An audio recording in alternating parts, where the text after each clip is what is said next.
வணக்கம். இந்த big pass 7 season 6 அப்படிங்கிறது ஒரு பக்கம் அசீமா இல்லை இன்னொரு பக்கம் விக்ரமனா அப்படிங்கிற மாதிரி தான் போக போகுது அப்படிங்கிறது நல்லா தெரிஞ்சிருச்சு.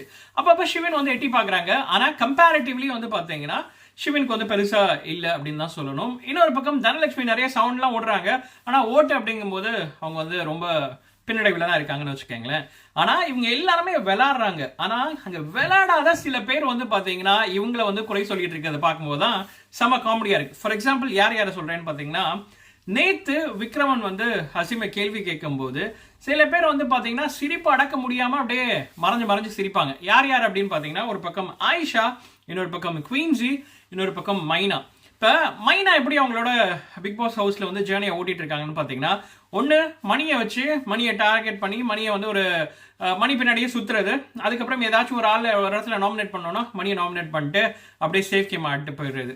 அப்புறம் எந்த இடத்துல எல்லாம் வாய்ப்பு கிடைக்குதோ அங்கே வந்து விக்ரமனை ஒரு பக்கம் உயர்த்தி பேசி விக்ரமன் பண்ணுறது ரைட்டு என்ன சகோ அப்படிங்கிற மாதிரி போயிட்டு அப்படியே அவங்களா அப்படியே விக்ரமனோட சப்போர்ட்டர்ஸை கொஞ்சம் சப்போர்ட் பண்ணுற மாதிரி பார்த்துக்கிறாங்க.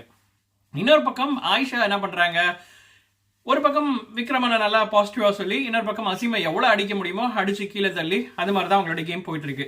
கேமுங்கிறது இவங்களுக்குலாம் கிடையவே கிடையாது.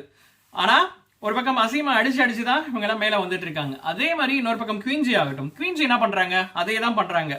அவங்க விக்ரம்னா ஒரு பக்கம் மேல தூக்கி பேச மாட்டாங்க. ஆனா இன்னொரு பக்கம் அசீமா வந்து பாத்தீங்கன்னா நல்லா கீழே இறக்கி பேசி அது மூலமா அவங்களோட ஓட்டு அப்படிங்கிறத தக்க வச்சிட்டு இருக்காங்க. ஓட்டை தக்க வச்சிட்டு இருக்காங்க இல்ல, அவங்களோட இருப்பை தக்க வச்சிட்டு இருக்காங்க அப்படின்னு சொல்லலாம். ஏன்னா ஓட்டு அப்படிங்கிறது அவங்களுக்கு பெருசா வரமாட்டேங்கிறது அப்படிங்கிறத நம்ம ஒவ்வொரு வாடி நாமினேஷன்ஸ்ல வரும்போது பார்க்க முடியுது. இப்போ இந்த வாடி மைனா நாமினேஷன்ஸ்ல வந்திருக்காங்க, கடைசி பிளேஸ்க்கு தான் போட்டி போட்டுட்டு இருந்தாங்க. இன்னொரு பக்கம் குவீன்சியும் வந்து பாத்தீங்கன்னா கடைசி பிளேஸ் தான் போட்டி போட்டுட்டு இருக்காங்க. இன்னொரு பக்கம் ஆயிஷாவும் கடைசி 2-3 இடங்களுக்கு தான் போட்டி போட்டுட்டு இருக்காங்க அப்படிங்கிறது தெரியுது. ஸோ இங்க விக்ரமன் பிளே பண்றாரு, இன்னொரு பக்கம் சிவன் பிளே பண்றாங்க, இன்னொரு பக்கம் தனலட்சுமி பிளே பண்றாங்க, அசீம் பிளே பண்றாங்க. இவங்கெல்லாம் பிளே பண்ணி அவங்களுக்கு ஒரு ஃபேன் பேஸை செலக்ட் பண்ணி வச்சிருக்காங்க, ரெடி பண்ணி வச்சிருக்காங்க. ஆனால் இன்னொரு பக்கம் ஆயிஷாவாகட்டும் இல்லை குவீன்சி ஆகட்டும் என்னென்ன பண்ணி வச்சிருக்காங்க, அவங்களுக்குலாம் உள்ள பேர் என்னன்னு பார்த்தீங்கன்னா, பிக் பாஸ் போட்ட பிச்சையில தான் அவங்க இவ்வளோ நாள் வந்து தாக்கு பிடிச்சாங்க. பிக் பாஸ் எப்படியாச்சும் சேவ் பண்ணிடுறாங்க, எப்படியாச்சும் அவங்களுக்கு வந்து ஏதாச்சும் ஒரு பாசிட்டிவ் கண்டென்ட் வந்து கிரியேட் பண்ணுறதுக்கு ஏதாச்சும் பண்ணிட்டு இருக்காங்க அப்படிங்கிறது தான் சோஷியல் மீடியாவில் பேசப்படுது.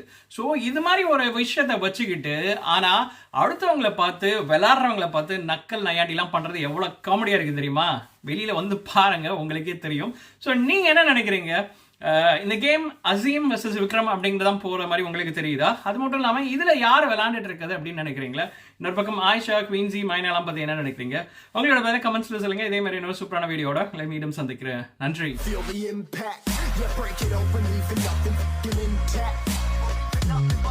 Hey yo, you've been hacked. This safe hard in, but I found it.